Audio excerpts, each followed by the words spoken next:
Hi guys, welcome back to Lenette Looks. I'm Lenette, and if you're new, welcome to my channel. I talk about the books I'm reading. So I want to fill you in on what page I'm on now. And I got all the way up to page 196. And I say all the way up, but I really wanted to get to 250.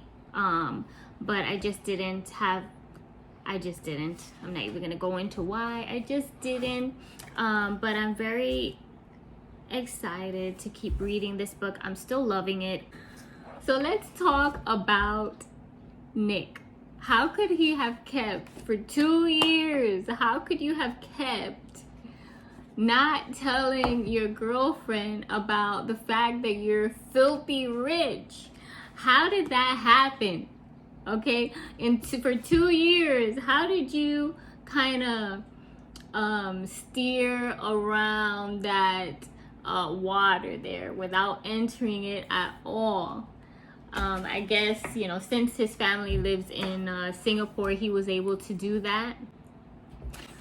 I don't know. I guess if I'm Rachel, I wouldn't.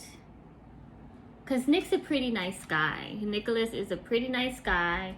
He's not one, he doesn't seem like the type of character to do like devious, under the cover stuff. So there was probably a good reason why he hid that information.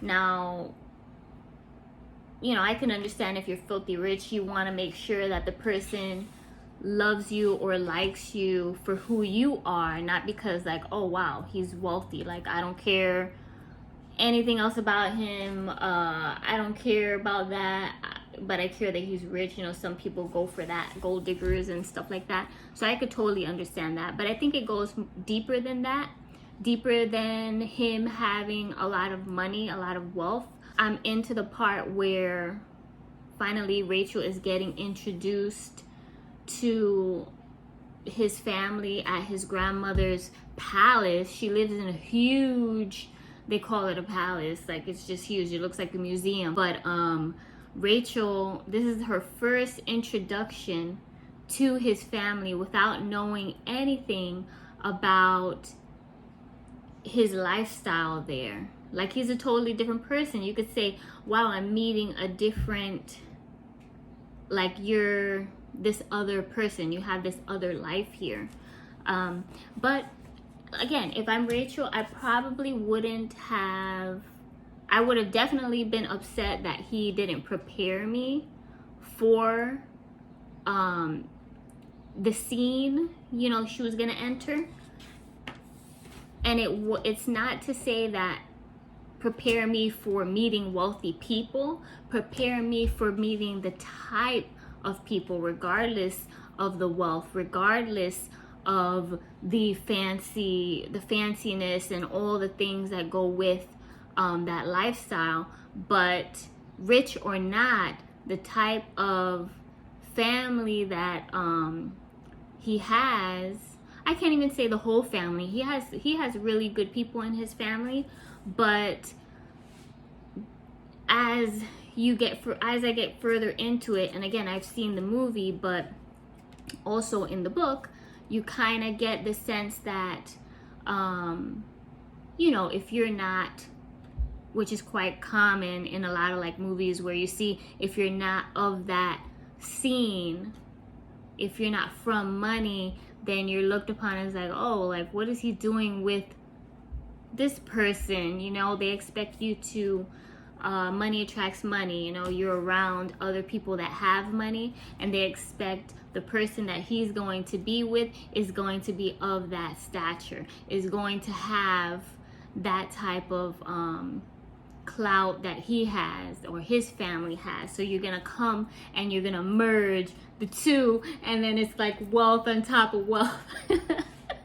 So he just happened to move to New York, and and then him and Rachel had a natural connection, and he didn't care like the type of person he is, he did not care that she didn't come from money. He does not care, doesn't have a title or come from generations of built fortunes, you know. So he doesn't care about any of that. So that kind of tells you, wow, this guy has it goes deeper than that for him, than just superficial, like, you know, money. Obviously you need money to survive. You don't want to be like poor or anything like that and struggling, but he wasn't looking for that in return. He comes from that and he wasn't looking for that in return. So he did keep it for 2 years. He didn't say, I mean, it doesn't say anything more detail, that he's given more detail to her in the book at all from the background story, that he ever gave her any inkling, because she was very blindfolds on. She didn't know anything until now she's meeting the family. And even before she meets the family, she starts to get ideas from, you know, from the book, aside from the movie, that he has, you know, his family is not just any ordinary family or any common average family in Singapore.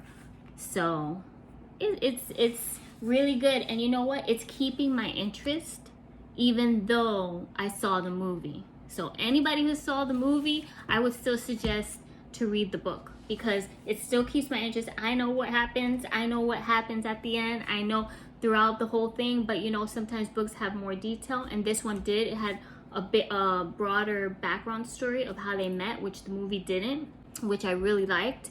And there's somewhat of a change in the story of her and her friend, Peek Lin, who I really love. And I think the movie really brought out her character even more, because the book kind of downplays, comparing it to the movie, it kind of downplays her character, because she's a lot funnier in the movie, which I wanted to have that more comedy scenes and everything, but I'm just diving into her character now in this section of the book, and she's still, I love her family. They're funny, her dad, her mom, and she's also rich, but they are super down to earth, super close. They seem like they're, you know, always like making fun, and they have this type of comedy going on in the family. Like they go back and forth, and it is funny to see that type of, it's totally different. They're rich too. They're not as wealthy as Nick and his family, but it's a different style of togetherness that they have than Nick's family. His family has more certain manners, certain way of being, you know. You have to I mean, they're not saying that, but you kind of get the idea that you have to be prim and proper around them, and you have to be careful what you say. A lot of judgment, a lot of criticism. So, and then in Peek Lin's family, her father is a real estate developer. So he comes from, he has a lot of money, which he built himself. So, and his is not like generational, I don't think. He built his wealth. So that was pretty interesting. And they are very cool and very relaxed type of people. So, and they're so like interested in Rachel's love life, because they come to find out like she doesn't even know much about his family. And then they're like, wow, Rachel, because Peek Lin has it helps her get to Nick's grandmother's house, to that party. And Peek Lin goes back home and she's like, oh my god, you wouldn't believe this place, it's a palace. My mind is blown. And then her parents are like, what? Google it. Just Google it on the, you know, because he's a real estate developer who's like, I've never heard of this area. I've never heard of this spot before. And it's that big. Like look it up, Google it. And then they wind up driving there. He's like, get the driver. I wanna go see for myself this property that I don't even know about. And he says he knows all the properties where he is, and he's never heard of this one. So they wind up driving there, and their minds are like blown. And meanwhile, they're also wealthy, but they're totally blown away by that family's wealth. So that's where I'm at, and it's still really interesting. It's still keeping me interested, and I can't wait to keep going and getting more into this book. So I'm very happy with it, and I'm glad I started with it. I also want to get into some books to be read that I would like to read next. So I have 3 books, and maybe you can help me pick out my next book. So I Know Why the Caged Bird Sings by Maya Angelou. It's an autobiography on the poet Maya Angelou, and it goes into her earlier years, and she talks about her life. So this one I am going to read, but should it be my next book? Let me know. Let me know in the comments, what do you think? So this is the first one. I have 3 here. A book called Every Day. And this book follows a person named A. They call him A. And it says, every day a different body, every day a different life, every day in love with the same girl. So essentially, every day he has 24 hours where he assumes or he occupies a body. You know, he has that identity for 24 hours, and then he switches out. It's not in his control. He switches in 24 hours. He's somebody completely different, but obviously he is still himself, but he has a different identity. So every 24 hours, can you imagine that? Every 24 hours you're a different person. You're the same person, but you look different. It's really interesting. So this story is another option for me to read next. So it's a romance and fantasy novel by David Levithan. And the first page, I actually read the first page already to get a little glimpse into it. And it says, I wake up, immediately I have to figure out who I am. It's not just the body.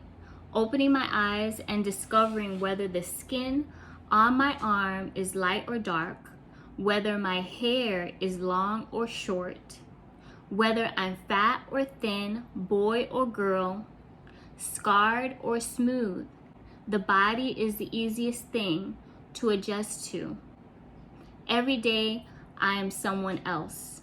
I am myself. I know I am myself, but I am also someone else. I'm kind of leaning towards this book. This is really, it sounds really good. So that's book number 2.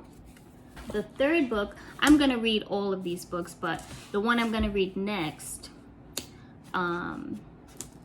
is gonna be one of these 3.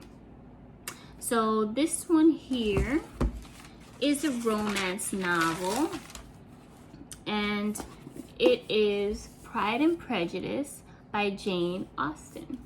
It follows a woman named Elizabeth Bennet, and she learns about the repercussions of being judgmental. Like, she's a very judgmental person, and then she comes to appreciate the difference between superficial goodness and actual goodness.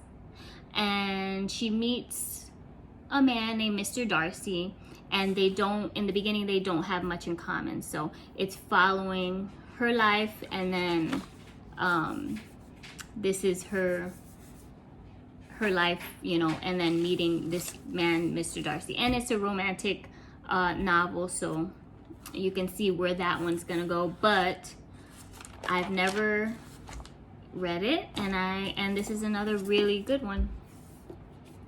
So that's the third one. So which one should I read, guys? So it's going to be Pride and Prejudice by Jane Austen. I Know Why the Caged Bird Sings by Maya Angelou. It's an autobiography. Or Every Day by David Levithan. Okay, so this is a romantic novel. So those are my 3 choices that I will be reading next. And so that's my reading update for this week. I'm trekking along, you know, moving along at a good pace, I think. And I'm hoping that by this time next week, I might be finished or mostly getting there. You know, I don't want to rush it, but I'm kind of ready to, I'm kind of like excited to get into more stories too, probably because I seen the movie already, but I also want to start getting into more stuff. And I know some people, they read more than one book at a time. I haven't gotten to that yet, so I'm gonna start one at a time, and then if I get comfortable enough, then I'll get into reading more than one book at once, one storyline at once. So that's pretty much wraps it up, guys. So thank you for watching, and I look forward to you being here for the next one. And remember, comment below which book I should read next, and I will see you on the next one.